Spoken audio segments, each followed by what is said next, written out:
ገንዘብ ካለ በሰማይ መንገድ አለ የሚለውን አባባል ሳውዲ አረቢያዎች እውን ሊያደርጉት ነው።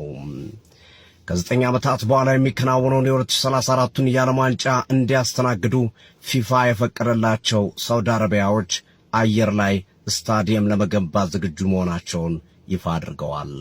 ከመሬት 1000 ጫማ ከፍታ ላይ የሚገነባው ይሄ ስታዲየም ብዙዎችን እያነጋገረ ነው። 46000 ተመልካቾችን እንደሚይዝ የሚጠበቅ ሲሆን ስታዲየሙ ከ2 ዓመታት በኋላ ይጀምራል። 2027 ላይ ግንባታው የሚጀምር ሲሆን 2032 ላይ ግንባታው እንደሚጠናቀቅ እየተነገረ ይገኛል።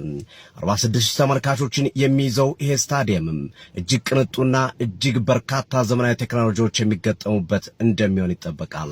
ታዲያ ብዙዎች እየጠየቁት ያለው ጥያቄ ሰው ባንዴ 46000 ሰዎችና ተመልካቾችን ወደ ስቴዲየም እንዴት ማውጣትና ከስቴዲየሙ ደግሞ እንዴት ማስወጣት ይቻላል የሚለው ጥያቄ ነው። ሳውዲዎች ግን መልስ አላቸው።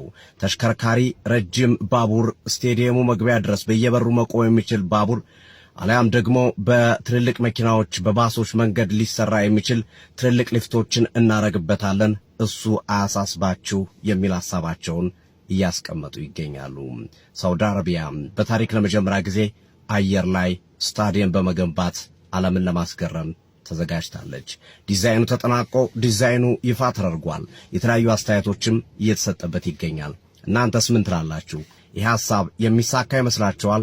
ቢሳካስ እንደው ዕድሉን ብታገኙ እዚህ ስቴዲየም ላይ ተገኝታችሁ ጨዋታ መመልከት ትፈልጋላችሁ?